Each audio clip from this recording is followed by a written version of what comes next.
Hello everyone. तो आज हम बात करेंगे चैप्टर 3 की। इसकी कल हमने लाइव वीडियो में तीसरी सेल्फ प्रैक्टिस करवा दी थी। फिलहाल हम चौथी सेल्फ प्रैक्टिस के बारे में बात करें। चौथी सेल्फ प्रैक्टिस का एक क्वेश्चन हम वहाँ कर चुके हैं, फिर भी जल्दी जल्दी देख लीजिए क्या है चौथी सेल्फ प्रैक्टिस।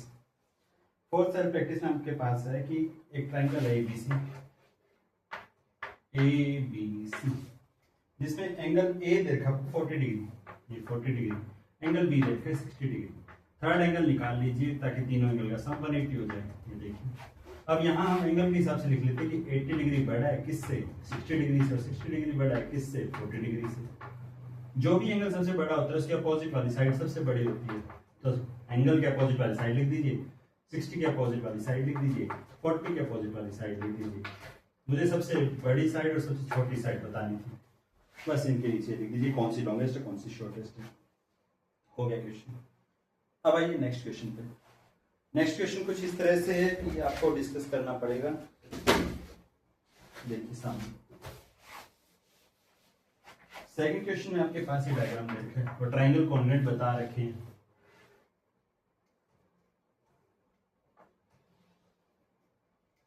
देखिए, ये एंगल 1, ये एंगल 2, ये एंगल 3, ये एंगल 4, ये एंगल 5, ये एंगल 6 और ये लाइन आगे जाती ये एंगल 7।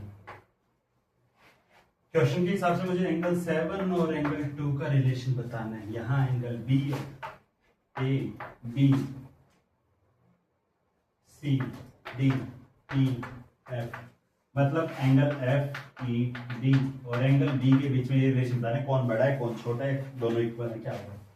जब ये ट्राइंगल और ये ट्राइंगल आपस में कोऑर्डिनेट दे रखे हैं तो ये देखिए angle 3 is equal to angle 4 हो जाएगा और angle 2 is equal to angle 5 हो जाएगा। बाय लिख दीजिए CP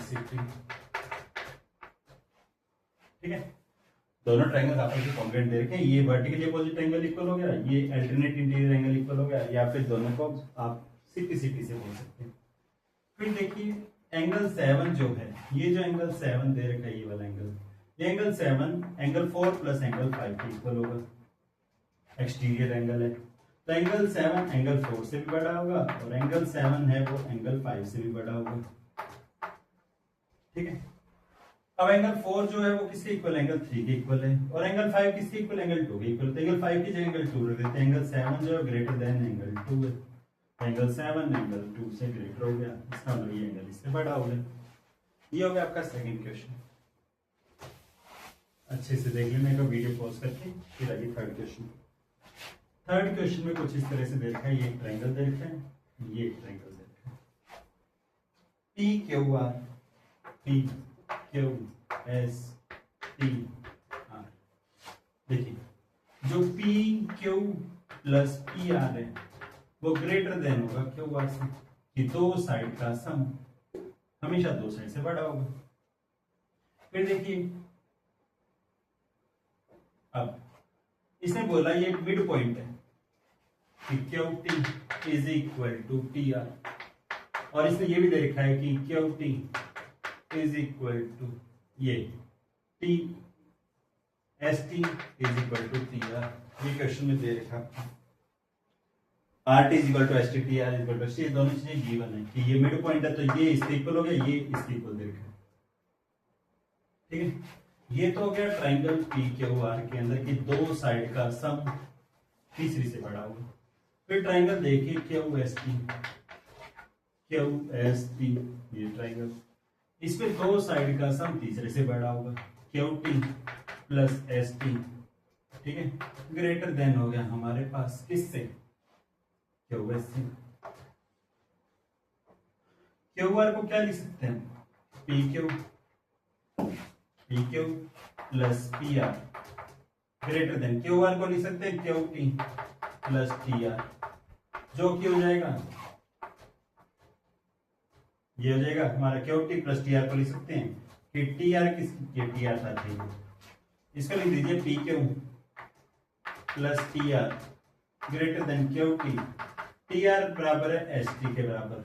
अब QT प्लस ST ये रहा, QT प्लस ST हमारा QS के इक्वल है, तो ये चीज हमारी बना देगी PQ plus QR, PQ plus PR greater than QS।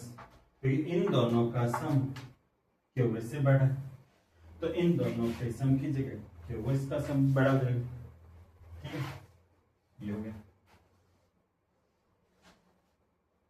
अब ये वाला जो है ये Q T plus S T Q इससे बड़ा था, ये इससे बड़ा, ये इससे बड़ा है, तो ये हमारा इससे बड़ा आ गया। इन दोनों के बीच में रिलेशन निकालना था।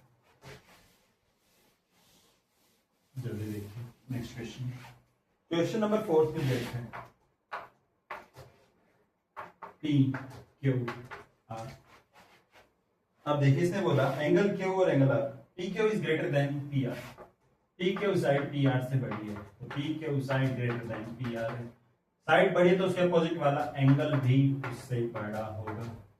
यहाँ पी क्यू है तो आर, पी आर है तो क्यू। फिर इसने बोला ये लाइन इसको आधे आधे में बांट रही है, इस एंगल को आधे आधे में बांट रही है। देखिए ये एंगल अगर इससे बड़ा है तो इसका जो हाफ होगा और इसका जो हाफ होगा, तो एंगल आर का हाफ भी एंगल क्यू के हाफ से बड़ा होगा। सेम चीज से दोनों साइड मल्टीप्लाई कर दिया, तो हाफ हो गया अंदर वाला अंदर वाला। अब एंगल आर का हाफ अगर बड़ा है तो उसके अपोजिट वाली जो साइड है क्यू एस ग्रेटर देन होगी, एंगल क्यू का हाफ छोटा है तो उसके अपोजिट साइड होगी एस आर, तो Q S greater than S R, ये हमें शो करना था, रिलेशन बताना था, वो आ गया कि क्यू एस बड़ा है एस आर से। अब आइए फिफ्थ क्वेश्चन पे। फिफ्थ क्वेश्चन में देखा ही आपको ए बी सी, यहां से एक लाइन जा रही है ई पॉइंट पे, यहां से एक लाइन जा रही है डी पॉइंट पे, तो हम लिख सकते हैं कि ए सी प्लस बी सी का सम ए बी से बड़ा होगा, किसी दो साइड का सम तीसरे से बड़ा होगा। हम ये भी लिख सकते हैं कि A D plus B D का सम भी तीसरी साइड से बड़ा होगा, ए बी से बड़ा होगा, इन दोनों का सम इससे बड़ा होगा। ठीक है, जब ये भी इससे बड़ा है ये भी इससे बड़ा है, तो इन दोनों में बड़ा कौन है? इन दोनों में बड़ा हो गया ए सी प्लस बी सी, बड़ा हो गया किससे? A D plus B D से।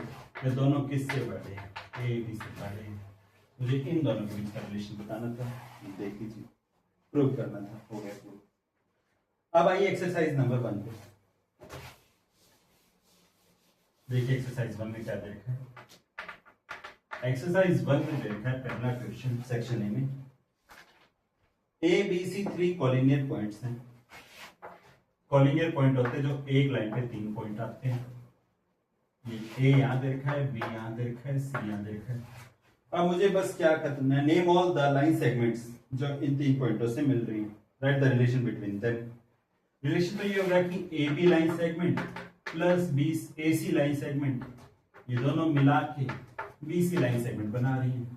अब एक लाइन सेगमेंट तो हो गई ए बी, देखो ए बी, ए से बी, एक आ गई ए से सी, ए सी, और एक आ गई बी से सीधा सी, ये तो 2 पॉइंटों से मिल रही है तो बी सी, और इन तीनों के बीच में रिलेशन ये होगा, तो क्वेश्चन हो गया सॉल्व। दूसरा क्वेश्चन देखिए। दूसरे क्वेश्चन बोला है A B is a line and P is a fix point outside A B. A B एक लाइन है, पी कोई पॉइंट है, बाहर कहीं फिक्स है। ठीक है, how many lines can be drawn through P which are parallel to A B. A B के पैरेलल लाइन पी पॉइंट से कितनी निकल सकती है? एक ही लाइन निकल सकती है। पी पॉइंट से एक ही लाइन निकाल पाओगे आप जो इसके पैरेलल जाएगी, जो पी पॉइंट के अंदर से जाएगी।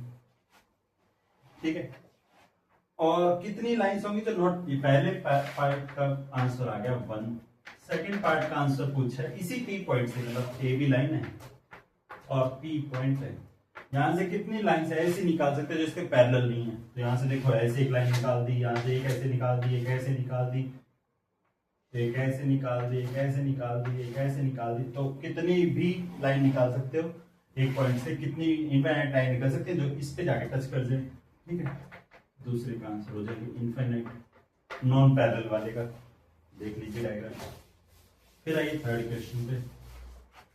थर्ड क्वेश्चन में दे रखा है out of the 3 lines A B C D E F, A B is parallel to E F. Third part में दे रखा है A B parallel to E F. फिर दे रखा है C D is also parallel to E F, C D parallel to E F. Then what is the relation between AB and CD? जब दोनों की एक साइड इक्वल है तो बाकी दो साइड भी इक्वल होंगी। तो A B parallel to E F था और E F parallel to C D था, तो A B parallel to C D आ गया। ये हो गया क्वेश्चन सॉल्व। फोर्थ क्वेश्चन देखिए, in the given figure A B is equal to C D. A B C D, fourth question. इसने बोला है A B equal to C D है, मुझे A C is equal to B D prove करना है। तो देखिए ए B के अंदर मैं अगर बी सी प्लस कर दूं, सी डी के अंदर भी मैं सेम चीज प्लस कर दूं, क्योंकि अगर इक्वल टू इधर कुछ प्लस करें तो इक्वल टू इधर भी प्लस करना पड़ेगा। तो A B plus B C हो गया हमारे पास A C, C D plus B C हो गया हमारे पास बी डी। ये हमारा प्रूव हो गया। सी डी और बी सी को ऐड करोगे बी डी बन गया, ए बी और बी सी को ऐड करोगे ए सी बन गया। फिफ्थ क्वेश्चन देखिए, how many lines can be drawn to pass through three given points if they are not collinear. अगर तीन पॉइंट है जो सेम लाइन पे नहीं आ रहे तो एक लाइन, दो लाइन, तीन लाइन। पहले पार्ट का आंसर। अगर कोलिनियर नहीं है तो दूसरा पॉइंट। दूसरे पार्ट में पूछा है how many line segments can be drawn to pass through two given points. दो गिवन पॉइंट से कितनी लाइंस पास कर सकते हो, तो एक सीधी चली जाएगी, बाकी तो कितनी भी पास करो, इनफाइनाइट करो, लेकिन जो दोनों के अंदर से पास होगी वो एक सिंगल लाइन होगी। ठीक है, तो ये हो गया हमारा आंसर सेकंड पार्ट का। सिक्स्थ है define line segment and perpendicular line. देखिए लाइन सेगमेंट हो गया हमारे पास, line segment part of line having two fixed point।